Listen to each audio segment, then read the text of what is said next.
camaradas, futuros diplomatas, estamos aqui para a nossa segunda aula do curso de História Mundial, aqui de questões. Eu confesso, então, semana número 2, né, então tá aqui. Eu confesso para vocês que eu montei uma enquete ali e que eu votei na enquete. Aí eu falei, caramba, votei, bom, vamos ver como é que fica. E aí ficou 50%, né? Ah, cara, tá equilibrado, ficou equilibrado, então eu resolvi fazer duas questões de cada, né? Então, uma questão, duas questões que a gente pode dialogar com alguma coisa que pode cair na terceira fase, e duas questões seguindo a ordem, tá? Então a gente vai fazer alguma coisa de Revolução Francesa e tudo mais, a gente vai na ordem, e aí depois a gente mistura tudo, quando a gente já pegar todo o material, o edital, aí depois a gente mistura tudo, fica mais fácil, que aí a gente já vai estar mais próximo de uma preparação, no final da preparação, e aí fica, aí a gente faz como se fosse, né, digamos assim, como se fosse um mini simulado, né? Então, beleza. Questão número 1. Então, primeiro eu vou pegar aquelas, né, na ordem cronológica, e depois eu faço uma mistureba. Então, ó, se indagarmos em que consiste precisamente o maior bem de todos, que deve ser o fim de todo sistema de legislação, ache-se-á que se reduz a esses dois objetivos principais, liberdade e igualdade. A liberdade, porque toda a dependência particular é outro tanto de força tirada do corpo do Estado. A igualdade, porque a liberdade não pode existir sem ela. Já disse o que é a liberdade civil, a respeito da igualdade, que nenhum cidadão seja bastante opulento para poder comprar a outro, e nenhum tão paupérrimo para necessitar vender-se o que supõe. Por partes dos grandes, moderação de bens e de crédito, dos pequenos, moderação de ânsia e cobiça. Mas os fins gerais de toda instituição devem modificar-se em cada país pelas circunstâncias que nascem, tanto da situação local como a do caráter dos habitantes. E considerando estas circunstâncias, deve dar-se a cada povo um sistema de instituição, que seja o melhor, embora não por si, mas para o Estado que se destina. A propósito das características do movimento ilustrado, vamos lembrar, né, aquela ideia de que você não pode ter muita gente que tenha muito rico para que possa comprar e nem muito pobre para que possa ser comprado. Isso é a ideia do Rousseau, isso daqui é um trechinho do Rousseau, do contrato social do Rousseau, tá? A propósito das características do movimento ilustrado do século XVIII, julgue certo ou errado os itens. Então vamos lá. O pessimismo e as interpretações apocalípticas de mundo, acerca da humanidade, né? Então, do mundo, né? Como um todo, são características marcantes do movimento ilustrado europeu, principalmente daquele praticado por filósofos franceses. Cara, uma das características que você pode colocar do iluminismo é justamente o contrário, né? Os iluministas franceses, e principalmente os franceses, mas os iluministas em geral, eles acreditam que a proposta deles nova de mundo, o iluminismo, vai levar ao mundo melhor. Então eles não podem ser pessimistas. Eles dizem o seguinte: olha, a gente vive num mundo ruim, a estrutura atual, política, econômica, social, é uma estrutura ruim, e o que a gente está propondo são melhorias. O que a gente está propondo é um novo mundo. O que a gente está propondo é que a vida de todo mundo vai melhorar. Então, a gente não pode falar que está errado, está certo, ok? A gente não pode falar que eles são pessimistas, são otimistas. Então, por isso que o item fica errado, beleza? E aí, gente, olha só, alguns alunos mandaram recursos. Isso é muito bom, mandem recursos mesmo, porque às vezes eu estou fazendo aqui, né, e pensando em uma coisa, mas na prática está equivocado. Né? Isso daí acontece em todo TPS, tem mudança de gabarito. Né? Então, vamos, né, mandar recursos mesmo. Se tiver errado, eu mudo na hora, como eu fiz semana passada. Isso daqui faz parte do processo. Beleza? 2. O contraditório por natureza, o iluminismo europeu pregava a difusão da educação como uma forma de promover o desenvolvimento intelectual da humanidade. Ele é contraditório porque ele é muito diverso, né? Ele é formado por desde um Rousseau, que é um camarada oriundo da burguesia, passando pelo Montesquieu, que é um nobre, né? Então, assim, ele é muito amplo, ele tem uma gama muito grande de ideias. Então, muitas vezes, você tem um embate entre essas ideias iluministas. Isso é uma coisa perfeitamente possível, beleza? Contraditório para evitar. Promover o desenvolvimento intelectual da humanidade. Então, difusão da educação como forma de promover o desenvolvimento intelectual da humanidade. Perfeito. Mesmo sendo as instituições educacionais controladas pela igreja. Tá. Uma das coisas que a gente sabe que o iluminismo vai pregar é a educação laica. Tá? Eles vão pregar a educação laica, o Estado laico, tá? E também é muito importante. Então, assim, a ideia é que a Igreja Católica deixe, e isso é uma discussão que vem até os dias de hoje, né, de, digamos assim, doutrinar o povo, né, o cidadão. Então, essa é uma questão muito complicada para a gente trabalhar aqui. Isso é uma coisa que cabe muito debate, beleza? Cabe debate, mas os iluministas são favoráveis ao Estado laico, sim. E aí cabe debate por quê? Porque, deixa eu botar aqui embaixo, cabe debate por quê? Porque aí você tem uma discussão, né, que é a seguinte: até que ponto a gente não prega a liberdade, a gente não pega o direito de escolha? Eu posso querer escolher para o meu filho uma educação, não é, eclesiástica, eu posso querer uma educação influenciada pela igreja, e aí? Será que eu tenho que seguir a ideia do Estado laico ou não? Isso é uma discussão, boa discussão. Né? Hoje em dia eu sei que tem muita gente na academia trabalhando isso. Né? Mas vamos lá. 3. Herdeiro do racionalismo estético do Renascimento e do racionalismo naturalista da Revolução Científica. Vamos lembrar, o Renascimento vai do século, vamos botar aqui, do século XIII ao século XVI. Né? Então, não, século XIV, XV e XVI. Tá? Então, século XIV, XV e XVI, Renascimento. No século XVII, a gente percebe a Revolução Científica ganhando força. E o que é a Revolução Científica? É quando você tem uma valorização maior da razão. A razão, ela passa a se sobrepor à fé em vários locais da Europa. Né? Então, a lógica, a preponderância da imanência sobre a ideia de transcendência.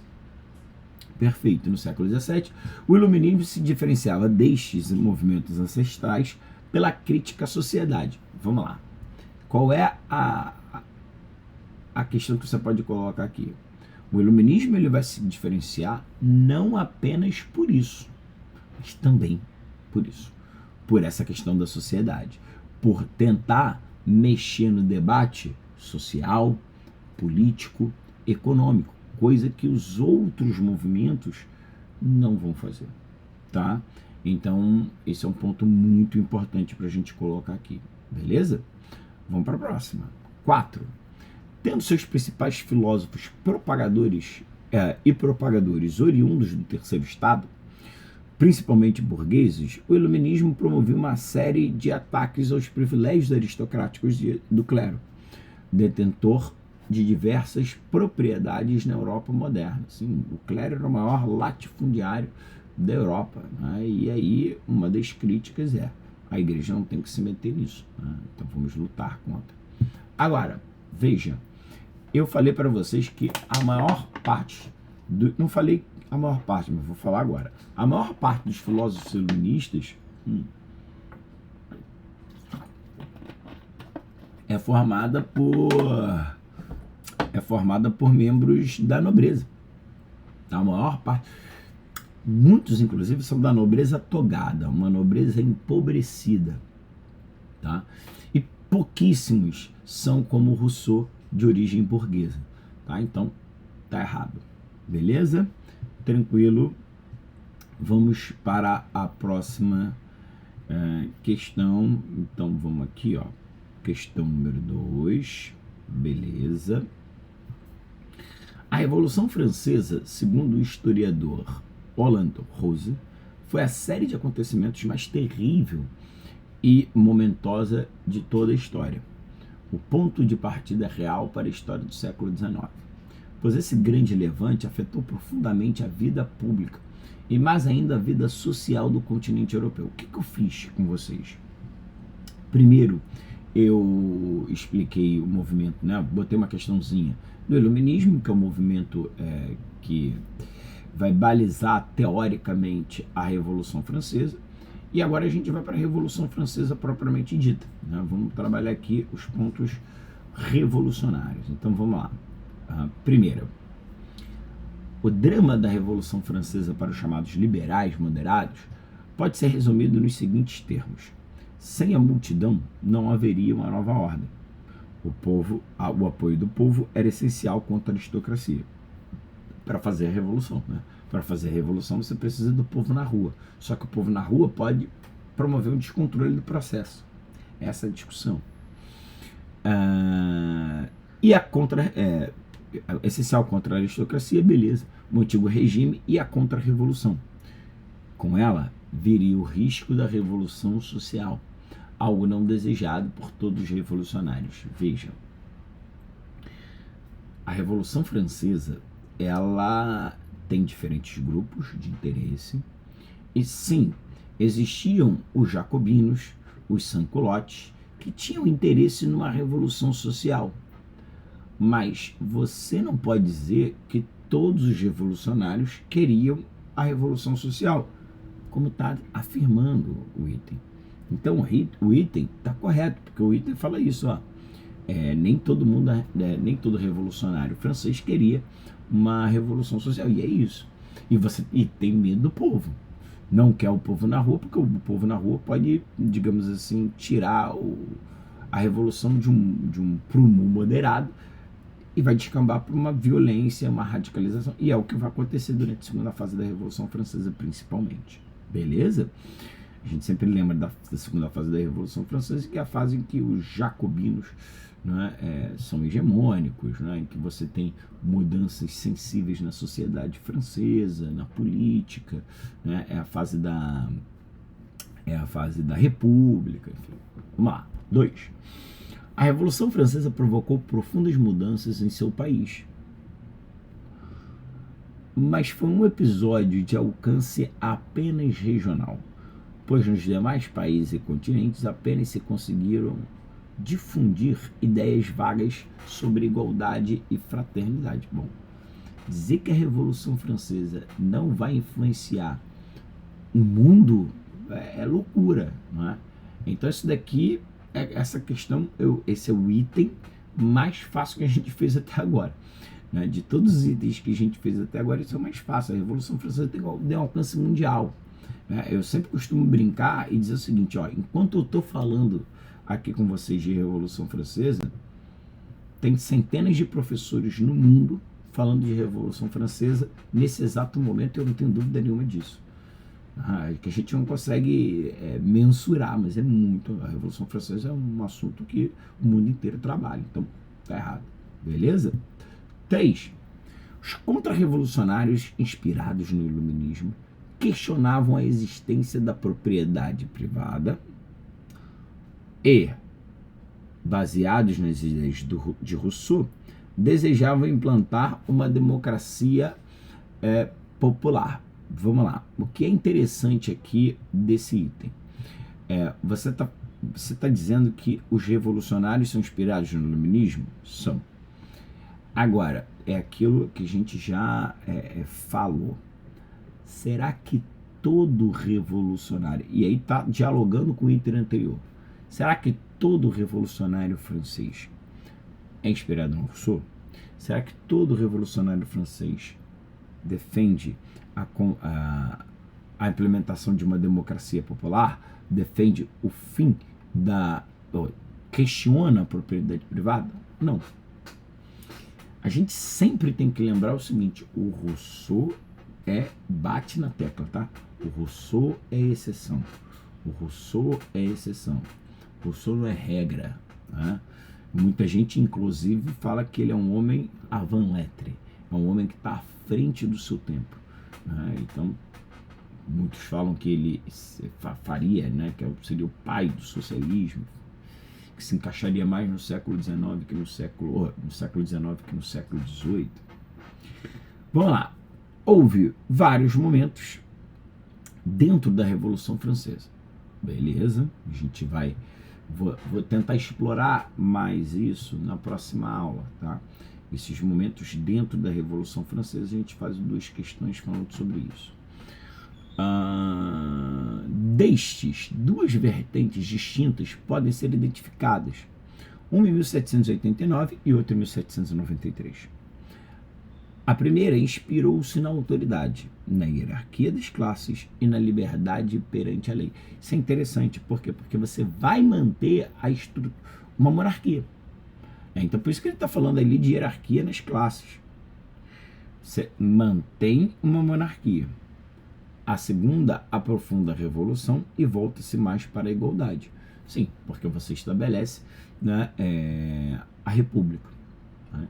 Então, a partir daquele momento que você tem a república, né, a tentativa de fazer uma educação para todos, né? Então ali você tem uma vertente mais, digamos assim, igualitária. É isso que ele está falando. Ele está falando de igualdade social, ele está falando que é uma vertente mais igualitária.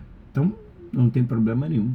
Você pode responder sem ter nenhum tipo de receio. Beleza? E aí vamos fazer as 2 questões mais voltada para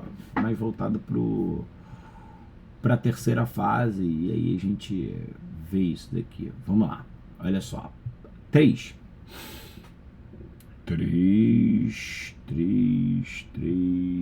Com relação ao período entre guerras, analise as afirmativas a seguir, assinalando verdadeiro ou falso. Bom, tem muita coisa que cai sobre o período entre guerras na prova, né,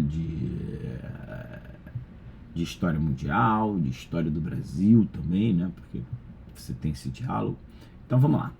Olha só, as relações internacionais no período entre guerras foram marcadas por contínuas crises políticas, sendo simbólico o fracasso da Liga das Nações em sua missão de resolver conflitos internacionais por meio de negociações pacíficas e acordos duradouros.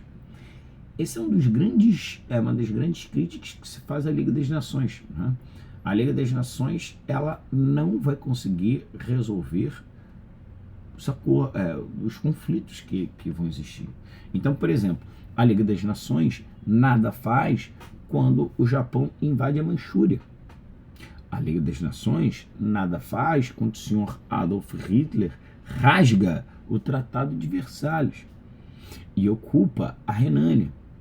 A Liga das Nações nada faz quando Hitler vai anexar a região dos Sudetos. A Liga das Nações nada faz quando Hitler viola os acordos pós-guerra e anexa a Áustria ao Terceiro Reich. Nada disso foi feito, né? Então, hoje, inclusive, e eu acho que pode até, né, dialogar, fazer algum tipo de bate-bola com relação a isso, o mundo critica, grande parte do mundo, e a diplomacia brasileira critica muito a inação da ONU com relação a alguns conflitos que estão acontecendo no Oriente Médio.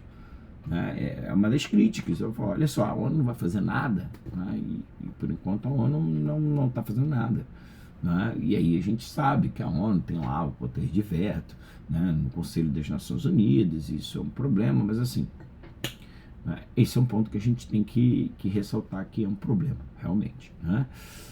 Beleza, vamos lá, olha só. Sem receber suas indenizações de guerra da Alemanha, Inglaterra e França ficaram em situação econômica difícil e ameaçaram não cumprir os compromissos financeiros com o seu principal credor, os Estados Unidos.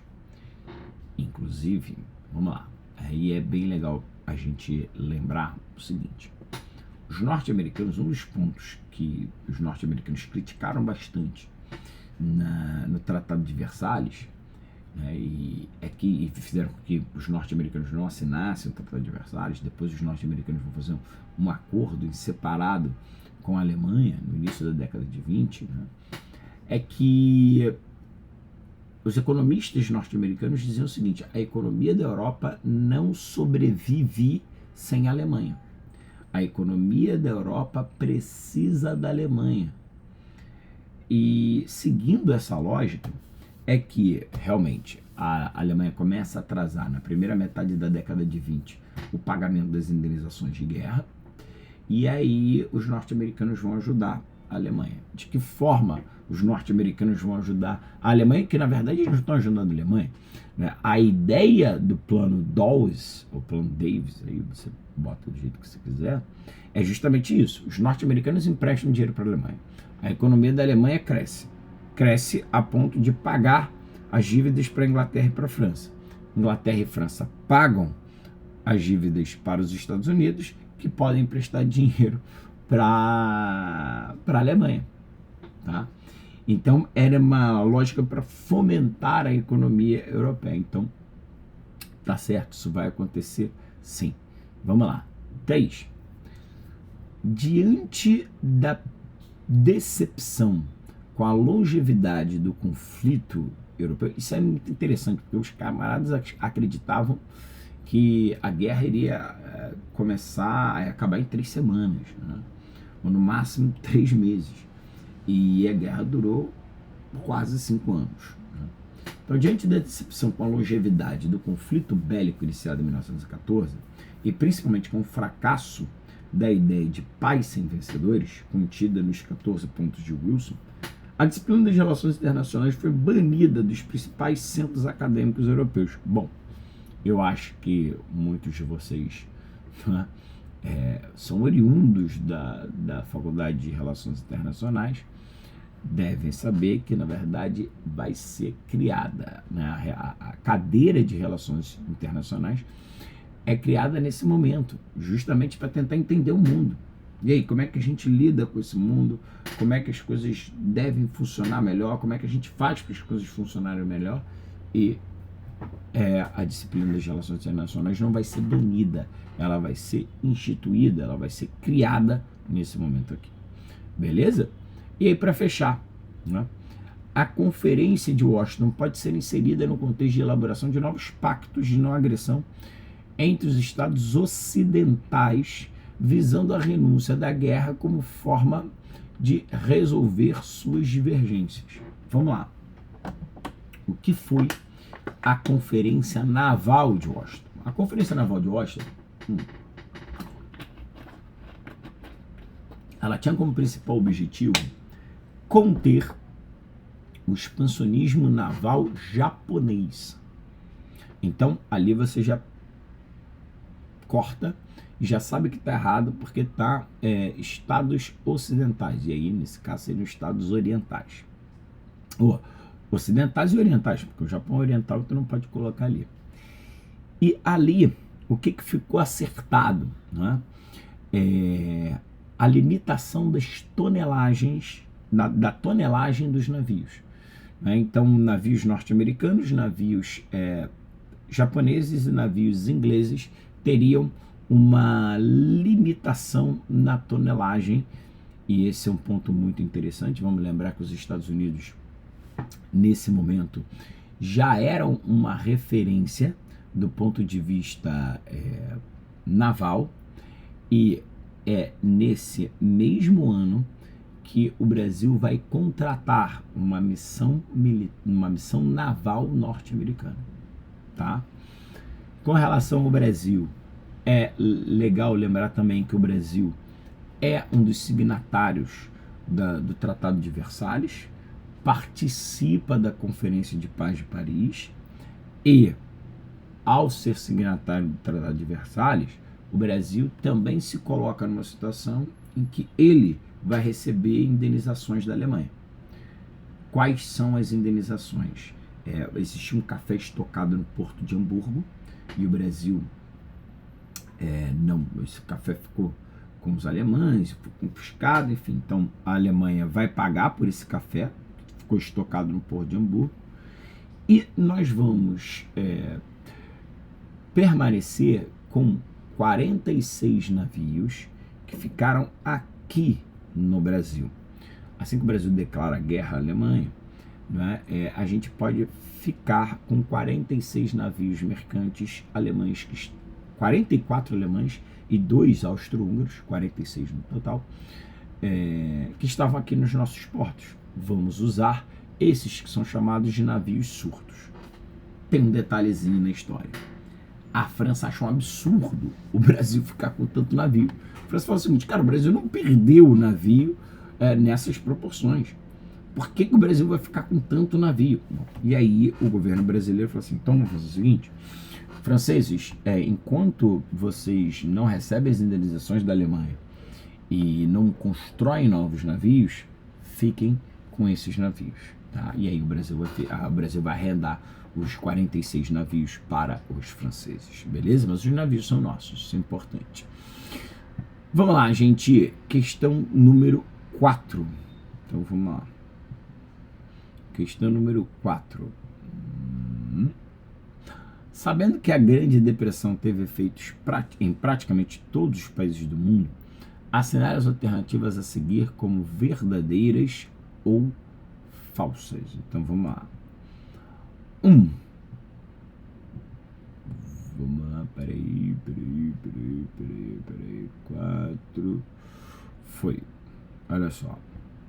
Para o Brasil, o efeito mais evidente da Grande Depressão foi a queda na exportação de café, uma vez que países como França e Inglaterra, os maiores importadores desse produto, cortaram a compra de supérfluos como forma de reduzir gastos. Eu acho que você já percebeu e foi fácil para você, porque isso é uma coisa que a gente fala bastante.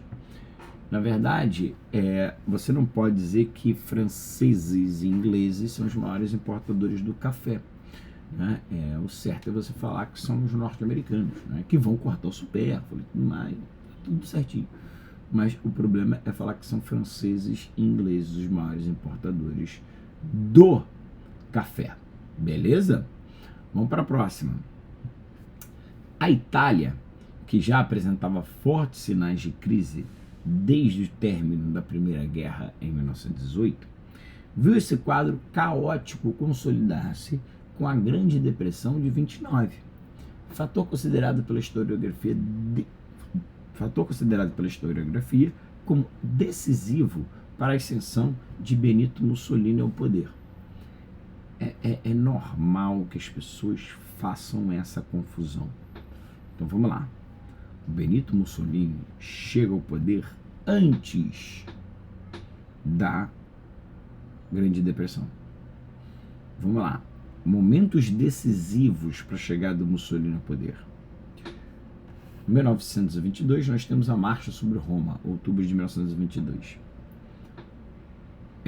É uma demonstração de força do Partido Fascista Italiano. Resultado: o rei Vittorio Emanuele III indica Mussolini para o cargo mais importante da Itália, que é o cargo de primeiro-ministro. Em 1924, só que ele não tinha maioria no parlamento.